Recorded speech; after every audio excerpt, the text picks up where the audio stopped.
So how much of his money is Pascal going to tithe to you for his new contract? I don't know. I didn't get all the details. I just asked him if he had a good weekend this week, and he said, yeah, very good. So that's the extent of my conversation regarding that. But good for him. He's worked for it, right? He is obviously a excellent player in our system, in our organization, and has a super bright future. Just talking about his rapid, I guess, growth. I mean, it seems like it's been so quick to get to where he is now. We saw last year, obviously, a great year, but he had Kawhi with him. Is he ready to take another step? Well, I think I get asked that a lot. Is Pascal going to be the go-to guy? Can he take it up another level, et cetera? I mean, I think the opportunity's there for him, right? I think his role can expand a little bit more, but then I kind of sit back and I think, geez, the guy scored 26 games in Game 6 of the finals. I mean, it's pretty good. It's pretty good. What do we want him to do? Score 36? I mean, so he's already at a level. I think the opportunities, the scoring chances will go up. So I just think the numbers will probably go up as well. But I think he's certainly an important cog to that group out there. He's one guy that can create a lot of problems because he gets mismatched a lot and get his back on people and get it at the rim. His perimeter shooting continues to improve. He can get it up the floor in transition. And, a lot of those other guys are out there spaced, and he's starting to kick it out to them, et cetera. So his playmaking's improving. He's got some improvement areas. I think he'll see more double teams this year. Right, so he's going to have to get used to that, and that's a tricky thing too. Like I was just talking with the staff about that today. It's like a really hard thing to practice getting double teamed.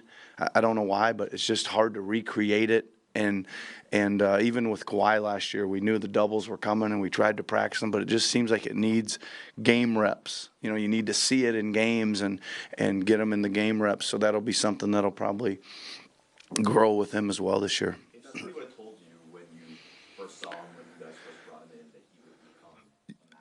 What would you have said? Could Yeah. Could you have seen? Well, first day of practice, his first year here, I said, that's a max player if I ever saw one. No, I think surprising all the way along. I think he's continued to surprise, and I always go back to this. I love what he says about it. He goes, this is who I thought I was going to be. I'm not, why you guys all acting so surprised? This is kind of how I always saw myself, and I think that goes a long way.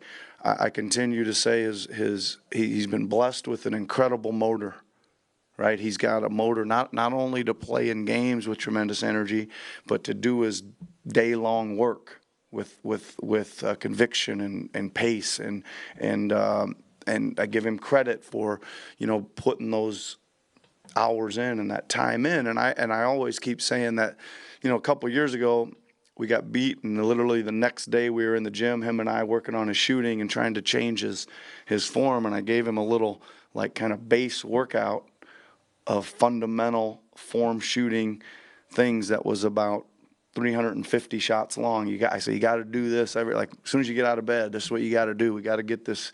And he not only, it took him about 3 days to do it once a day, and then he started doing it twice a day. That, and then combined with all the other shooting he was doing too. So it's just kind of an example of showing you that he was like, well, if this is good for me, I'm going to double it. It's going to be doubly good for me if I do it twice a day. And I think that accelerated his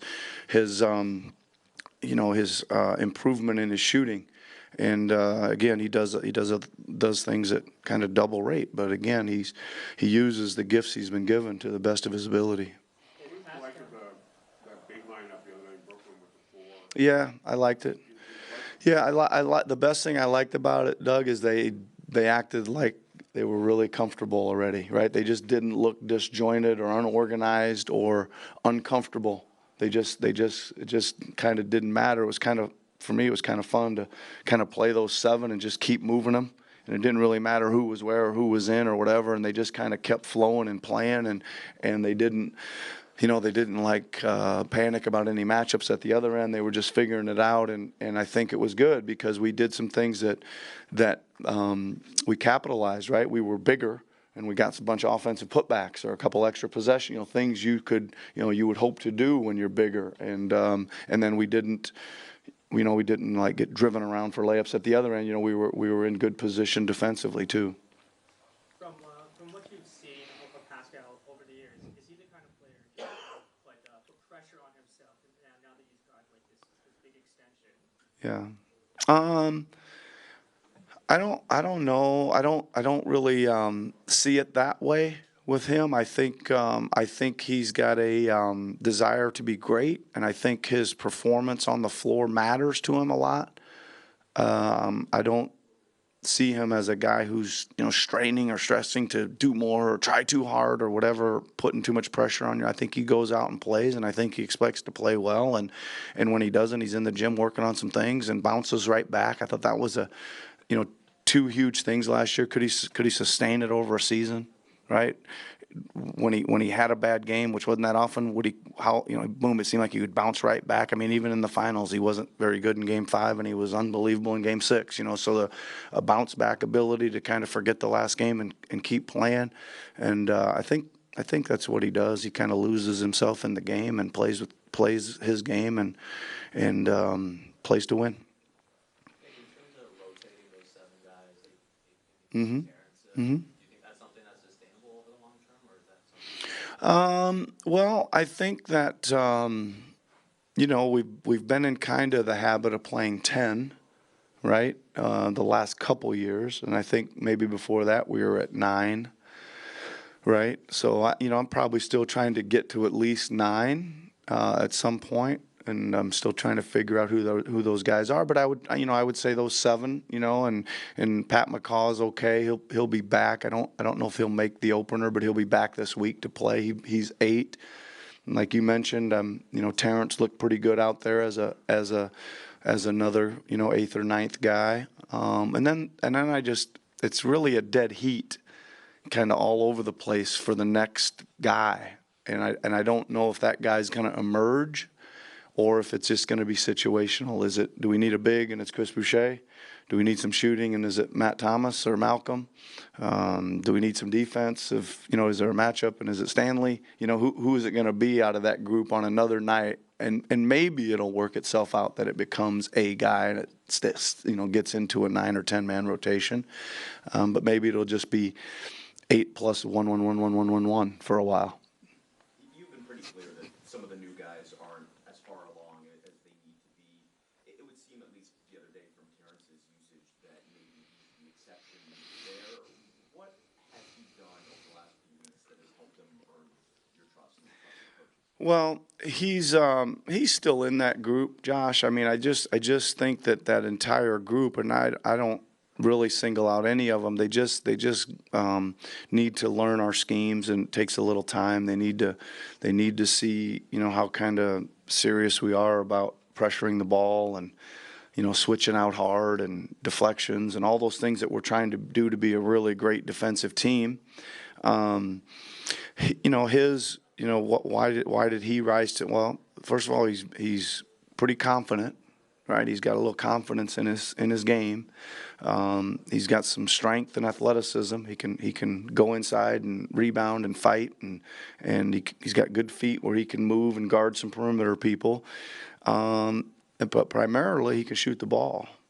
Right, it comes out to him. He's got great mechanics. He's got a great vault up. Again, there's a lot of confidence there. He's not hesitating or thinking about it, man. When it comes out to him, he's vaulting up and going. So. I guess the combination of the athleticism and the shooting right now would be it. He's young, right, and there's a lot of talent there. We'd got to really keep coaching and working to see if we can, accelerate the defensive end of the floor so it's solid, right? Solid. We just need to be in the right places and be a great team defender first and foremost. Back to Pascal. I think there's a certain connotation when you attach the words max contract to player. Mm-hmm. What kind of message does that send to your team and to other players? Well, I think you're right. I think there is a connotation there. I'm not sure if there is any message. I think people are done overlooking him, right? And that might put a little extra coating on that, right? I think they're done with that. They've seen a year of consistent play and go-to and starting and big minutes and all those things that he can do. So it's not like they're like, who is this guy, or you got to watch him. He's kind of playing better than he used to play. I think those days are done. I think rightly so. He'll be a focal point, right, for teams to scheme against. Maybe more. And again, I don't know if just because he's got that contract that matters, but I think. I don't know. Maybe there's guys that don't pay that close of attention to other players in the league, and now they do because he's a max guy, and they'll jump out on the scouting report a little bit more. But I just think that in our team and what you're doing to defend us, he's going to certainly be, right at near the top of the list on the schemes that they're creating to try to shut him down. Nick, you guys got Mark at the deadline, and so much happened. Pardon me? You guys got Mark at the deadline last year. Oh yeah, so yeah. much happened so quickly after that. Is there something over the course of training camp and preseason that you've come to appreciate about him that maybe you haven't had before? Well, he looks really good right now. He really does. He's got again, I think even a level up of feel for us, and so he's really settled in. He just. I mean, to me, he's such a settling. Gets the ball on offense, and guys are flying around, and he's finding them, and he's screening and getting them open, and then if his man wanders away too far, he's making him pay, and he's shooting it with tremendous confidence right now, right? And I think our guys are finding him. They're probing in there deep, and they see some big guys in there, and they figure Mark must be out there somewhere, and they find him. But he is go too crazy here, but he's one of the best passing big men there is. And I just can't tell you how valuable that is, to always have a guy you can kind of throw it out to and things settle, and it's a safe pair of hands, and there's a lot of times it's going to end up in a wide open layup because he's going to deliver it to you. That's really nice to have.